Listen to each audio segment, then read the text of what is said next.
Hi, welcome to Vicky Makes and Builds. Okay, today I have for you two round puzzles, more specifically two round gradient puzzles that I wanted to put together side by side for you because I just thought that they would look fun coming together simultaneously in time lapse. I am not mixing the pieces though. So I'll show you the puzzles.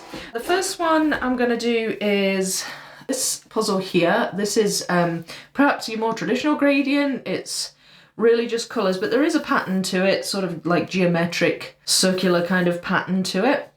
And it creates little diamonds. And it's by Kazoo, and it's called Colour Wheel. I sort of mentioned this on one of my puzzle haul videos, but I actually managed to get this in amongst a Vinted bundle here in the UK, and I was surprised to find any Kazoo puzzles on there. Normally I have to pay a fair bit to get them sent over from the US, but I was lucky enough to find one of the Kazoo puzzles that I was actually looking for, which was this one here, the Mini Moon. But bundled in with it, there was also an unopened colour wheel puzzle. So I wasn't looking for it specifically, but I couldn't pass up the opportunity to get this for a good price. So I got this, and it's just been sitting really, and I've not really quite known when I was going to do it, but an opportunity arose when I received this puzzle, which is the second one I'm going to do. This puzzle is called Bird Paradise, and it's by Elena Essex Designs, and I actually have done one Elena Essex puzzle before on the channel, and it was very recently. It was the Christmas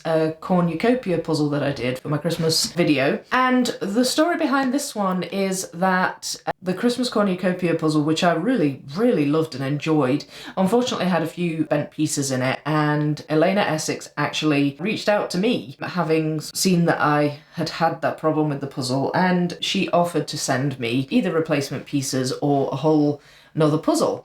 And I got back to her and I said, thank you so much, I really do appreciate that. And I asked her if she would send me this puzzle here, which is the round Bird Paradise puzzle. And it's also a gradient, but it's not your more typical gradient. It actually has birds on it, but and there's a blue background, but the birds are in a gradient as well. So having got that one, I thought, oh, I've got another round gradient puzzle already at home, and maybe this would be a good opportunity to do that Kazoo one alongside. So I'm going to do both of these puzzles. I'm really looking forward to it. I loved the Elena Essex puzzle that I did, and I also loved the last Kazoo puzzle that I did, which was the round earth puzzle. So just doing these two beside each other, I think that's going to be really good fun. So without further ado, I will dive into the boxes for these puzzles, open up the pieces, and get started on the building, and I really hope that you enjoy. Kazoo puzzle boxes have a uniform minimalism to them. The lid is just made up of the image, the piece count, and the logo. Only two of the sides have any detail on them, that being the logo, which wraps around the corner from the top of the lid, and the other being the name of the puzzle. At the bottom, it's similarly bare. You've got the logo up there, the name of the puzzle, the piece count, and the diameter of the puzzle in inches. All the company info and barcode is tucked down there at the bottom. These boxes are strong, compact, and they look neat on my puzzle shelf. The Elena Essex puzzle box has a similar uniformity, although not necessarily always the same shape, as you can see here. However, the background colours are similarly dark, which contrasts beautifully against the vivid brightness of the image. The lid has just the image and a small circle with the name of the brand, the puzzle, and the piece count. The sides are all the exact same, with all the same information, and the bottom has another smaller image of the puzzle, alongside more detailed info about the designer, the diameter in inches and centimetres, which I really like, as well as info about where the puzzle has been designed and made, and that the pieces and the packaging contain recycled paper and non-toxic inks. Okay, so I'm going to start taking the lid off this one because this one doesn't have the cellophane wrapping on it anymore, but the bag on the inside is still sealed. And there is a poster and the card that says how to do a puzzle. Now, they had this in the Earth puzzle by Kazoo. It's quite funny. Number 1, sort the pieces. 2, put the edges together. 3, now just fill in the middle. So there we go. If you didn't know how to before, now you do. So that comes in the box. That's a funny wee thing. And then There is a square poster, which is really, really good. I love that they put a poster in. They're quite small, the Blue Kazoo boxes, so it's going to be relatively difficult to rummage with the pieces, but I'll just pour them in there for now.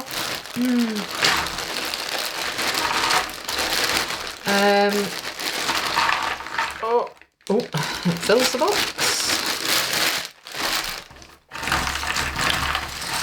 There we are. Some will probably fall over the side. There we go.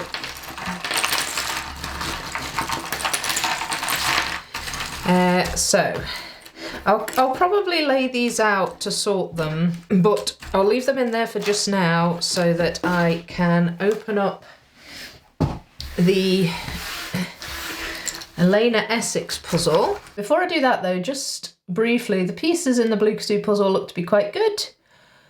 Quite thick, slightly shiny surface, but I'm hopeful, because I'm doing two side by side, I'm hopeful the light won't reflect too much, because they are a little bit shiny, but I'm pleased with the thickness. They're quite sturdy. Got this grey cardboard at the back, and there looks to be a good variety of shapes. Obviously there's some slightly different shapes with this being a circular puzzle. You've got some longer pieces and some, you know, some of them have got more of a kind of an obvious curve to them, and some have like extra features on one side, like that's got an insert and a tab on that one side. So anyway, but that's just, I think that's just a feature of it being a circular puzzle. So now I'll open up Bird Paradise, which is in a slightly bigger box, square again, but bigger than Blue Kazoo. That's it. So this one is still cellophane wrapped, but I didn't buy this one second hand. This one came straight from Elena Essex. I love the dark background of these Elena Essex puzzle boxes, and then the way the bright gradient kind of contrasts against it. I just think they look really lovely. And it's good sturdy card. And as with the other Elena Essex puzzle, there's a little like business card thing, and it tells you about how to get missing pieces. We've got a poster in here as well, which looks to be the same size as the Blue Kazoo. Let's just test that, just because I'm curious. Not that I'm doing a direct comparison. Oh no, Blue Kazoo's a bit smaller. But that makes sense because the box is smaller. So this one wouldn't have fit in that box. That's true, yeah, never thought of that. But anyway, there's a nice good sized square poster of the image in the Elena Essex puzzle as well. And of course we have the bag of pieces. So let's get these opened up.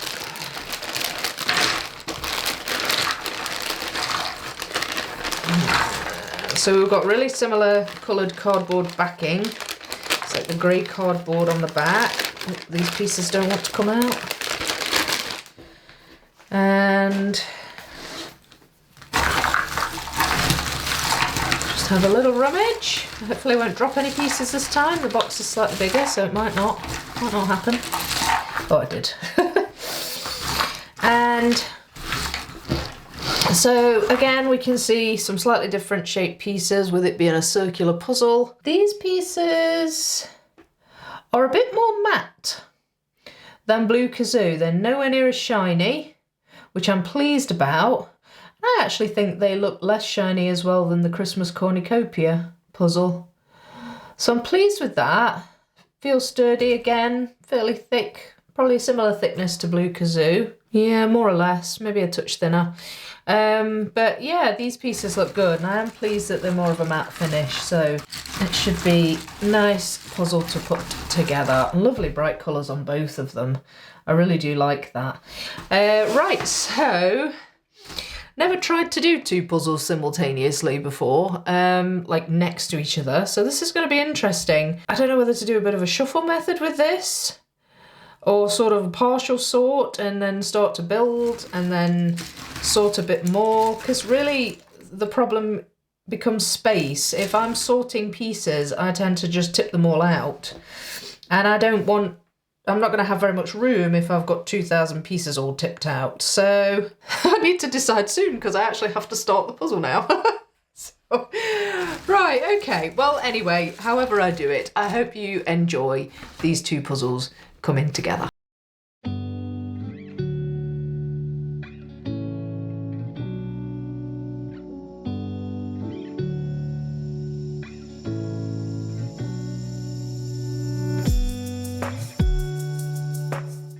Right, I've sorted both the puzzles. Simple sort, really, just by colour. This one's more kind of overlapped into each other because it's more of a kind of blendy kind of gradient, and whereas this one is individual birds of all the colours are in a gradient. So I've done this one in piles, really, but it doesn't matter too much. I think I'm going to try and build these next to each other. It only occurred to me after I started sorting it that these might be quite snug on this puzzle table. I think they will just fit, but there might potentially be just a tiny bit of overlap when the two puzzles are kind of fully sort of formed next to each other. So we'll see how that goes. But to start with, there'll be plenty of room, I think. I may have to move these to the side a little bit and squash these up just a wee bit more.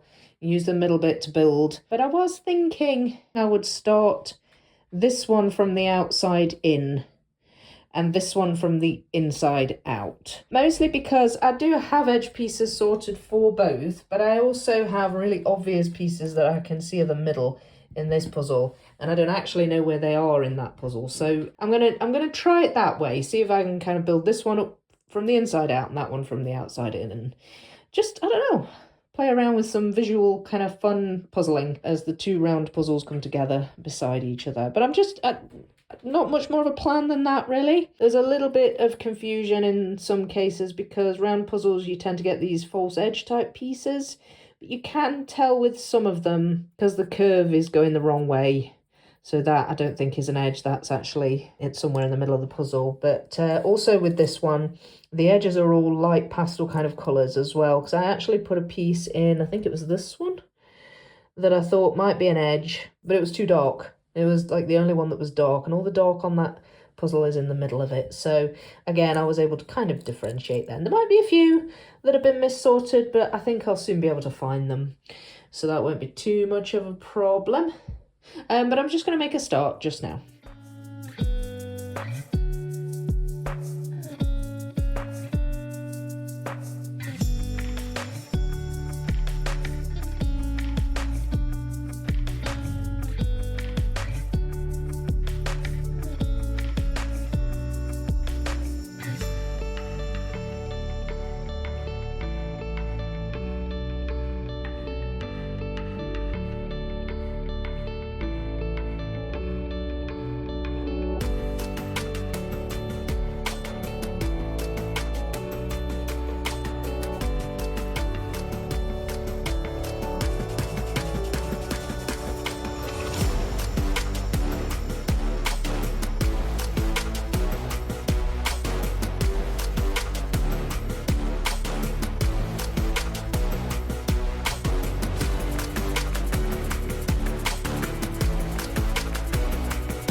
I'll just do a quick progress report on this. There's not really much by way of technique I'm using. I'm really just following the gradients. So this one, I'm finding a lot easier and quicker because it's darker in the middle. It is very dark in the middle, but you can see enough that this side's sort of green dark and this side's sort of blue dark, and then going up to pinks and reds.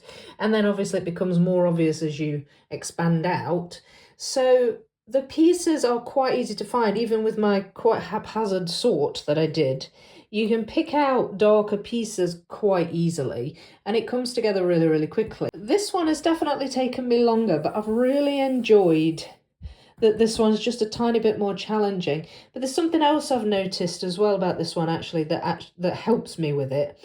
And that is that I didn't realise it at first, but there is actually a very slight gradient in the background. I actually thought this was all the same colour blue in the background, but it's not. It's darker around the edges, and it gets lighter as it goes towards the middle. So in some cases, you can kind of tell where a piece goes, or if a piece doesn't go in a certain bit, from the lightness of the background. So that's something that's helped. Really with this one, again, I'm just following the colours round, and I seem to be sort of going in an anti-clockwise direction. It's just the way that it's come together, but it's really, really fun. I've really loved doing both of these gradients. They're so different, but doing them at the same time, there's just something so satisfying about it, just watching them kind of grow. This one's obviously taking up the most space at the minute because I've done the outside first, and I'm finding in a lot of cases that the pieces actually kind of get in my way. So I've been using the box lid, which is down there on the floor, to just move some away when it just starts to get a bit crowded. And then I can put them in a bit easier and then start to move on to the next pile of pieces and just keep transferring over to the box lid. I'm finding that helps. Similar scenario here, as I build out, the pieces are kind of getting in my way, but the box lid for that one currently has edge pieces in, which I'm not going to need till the very end. But again, they're getting a bit more sparse, so it's not too bad. I maybe just have to shift them round a bit. But yeah, it's really good fun. I'm really enjoying putting these together. I just think the colours are so bright and gorgeous. And all these pinks on these birds, they're just lovely. It really is. They're a beautiful puzzle. And I love the brightness of these colours as well. They're really vivid. I am finding again, I say again, if you watched my Cloudberries gradient video that I did, I had real trouble with the green in particular. The section of green, it just seemed to come together a bit slower, just seemed to be a little bit harder to kind of see. For some reason, I don't know what it is about the greens, and I've found that a wee bit with this as well. It sort of seemed to come together slower than all the other colours. So, yeah, funny thing about the green shades in these gradient puzzles, that I can't seem to put them together quite as quickly, but still, it's still really, really good fun. I'm just loving it. But as I say, nothing too complicated by way of a method, just following the gradients around the puzzle. So I'll move back over to colour wheel now. I got a good chunk of this done, probably about maybe around about halfway, perhaps just over, done on this puzzle. So I will try and fill this one out just a little bit more before I move back to this one.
Right, I have finished the 2 round gradient puzzles, and wow, I really enjoyed that whole experience. It was just so much fun.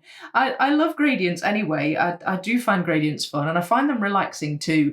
And doing 2 at the same time was no less relaxing. It was just really, really good fun. It was quite immersive because they both offered their own different challenges, and I had to sort of switch my mindset a little bit to work on each one because there were different styles of gradient, and I just really enjoyed that element of it. I'm really glad I did it. If I was to make kind of comparisons between the 2, I would say the Elena Essex puzzle was more difficult. I think because it was a sort of a non-traditional gradient, I guess. There were actual details to it that had the gradient within it, but then you had this blue background, which, although it did have a very slight gradient, it was slight. So, you know, in some cases, it wasn't always obvious which pieces went together. Sometimes I may have had it in the wrong section, like in the wrong colour section, and occasionally, you know, I might have the wrong bird piece because some of the birds were similar colours and things like that. So it was just a little bit more difficult, took me a little longer to do. I don't have exact timings, but it just, I sort of know, it just felt like it took me longer to do. Whereas the blue Kazoo puzzle tended to just come together a lot quicker and seemed to just grow outwards quite smoothly, really. And the gradient was, like, it was gradual in the blue Kazoo puzzle, but it was obvious, I think probably because of the lines that were in it and the kind of the leaf-shaped pattern that was going around it. It really was obvious when it was changing from one colour to the next, and I was able to find the pieces fairly easily. So yeah, definitely Bird Paradise was more difficult than the colour wheel, but they both still had their own challenges. I still loved both of them. I would say that for my personal preference, I prefer a matte finish to a puzzle piece. And the Elena Essex puzzle had that. I thought that her puzzle pieces were spot on for me. They just were my cup of tea. Whereas the blue Kazoo, their pieces tend to be shiny and they're quite reflective, which was perhaps unfortunate because it was closer to the lights, which I have on either side of my table. And because I had 2 on the table at the same time, the light was just a bit closer. So it was a little bit reflective. It didn't stop me from seeing it. I was still able to build the puzzle and things like that. I just overall just prefer a matte finish to a piece. So really that for me is was the only kind of sort of personal hang-up that I had with either of the puzzles. They were both amazing quality. There was no damage to the pieces whatsoever, which I'm really, really pleased about, because I have had in the past with both brands, I've had puzzles with damaged pieces in, and you know, this just goes to prove that they were absolutely one-offs. And the customer service on both occasions, both with my blue Kazoo scenario and with my Elena Essex scenario, the customer service was just amazing. And I got replacement puzzles and it was absolutely brilliant. So I would highly, highly recommend both of these puzzles and both of the brands. I think they're both brilliant, and I really did enjoy both of them. There was one point where I thought I had a missing piece.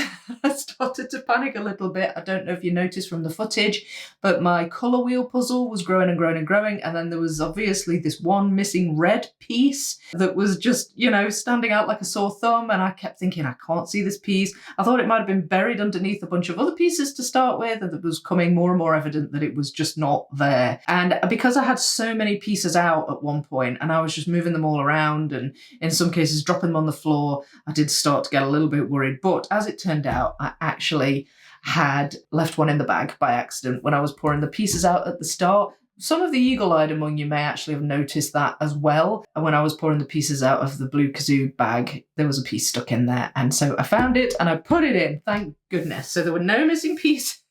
And so, you know, that was a little bit of a worry, but that turned out to be fine.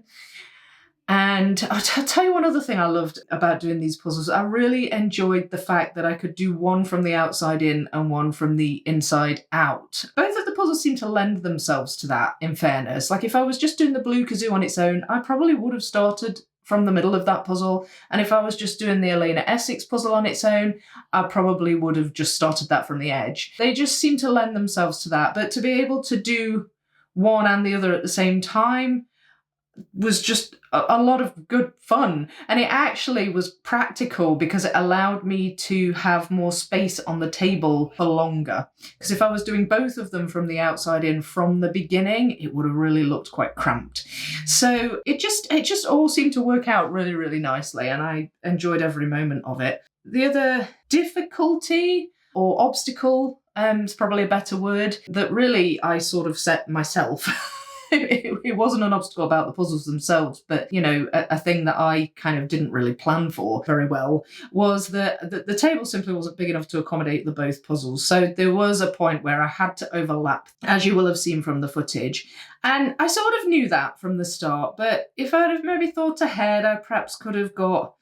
I mean, I do have my large board, but the thing with the board is it's kind of like brown in colour, and I prefer a white background to contrast these gorgeous vivid colours against. So I sort of made the conscious decision to do it that way. But I think I probably could have done a better job with organising my pieces, because I just ended up with kind of piles everywhere, and eventually I had to have this scenario where I was moving piles into a box as I went along to try and just make some sense of what was left, because they were all over the place. They were getting shifted about and scattered, and it became a little bit chaotic. And I was kind of in my own way a bit. I was like trying to build the puzzle, but then I was having to push pieces out of the way. So maybe next time I'll perhaps be a bit more organised with my sorting and with kind of how I lay out the pieces and things like that. Maybe utilise some trays or box lids to kind of move a few off the table. But overall, I really enjoyed this whole thing. I thought it was just the right amount of challenge, not too easy, not too difficult, and really, really, really pleased with the quality of both puzzles. I couldn't be happier with that aspect of it as well. So yeah, a brilliant experience. I would definitely do it again. So I'm not going to do a puzzle pickup on either one of these puzzles. One thing I noticed when I was building them was that, and I don't know if it's because they were round puzzles and the pieces were just very like slightly different shapes. I'm not certain what it was, but I felt like they were quite crumbly, both of them. And it was a struggle moving sections around to put them in because they did just sort of fall apart. And I would attempt it, but I actually still want to keep these puzzles assembled for now. I want to try and do some fun kind of stop motion videos and things with them.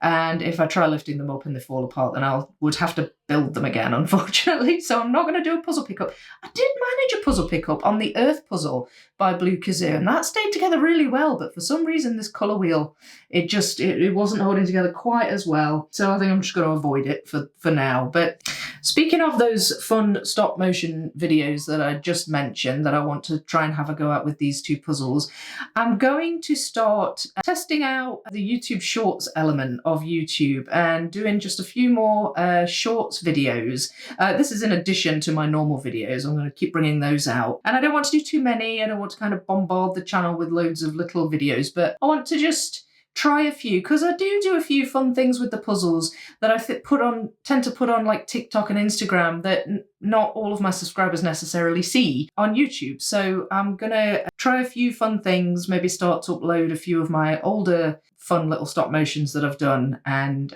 you can maybe have a wee look at those and let me know what you think to them. If you enjoy them, if you'd like to see more of them or less of them, or perhaps put wee comments on them when you see them. I would love your feedback on that. So I'll be starting to do that soon, probably within the next week or so. So if you have a look out for that, that should be really good fun. But otherwise, I think that is all from me. I really hope you've enjoyed the video. If you have, please leave a like and comment and let me know what you thought. And if you haven't subscribed already, please do subscribe to the channel as well to support me making more awesome puzzle content. But in the meantime, I wish you all happy puzzling, and I will see you in the next one.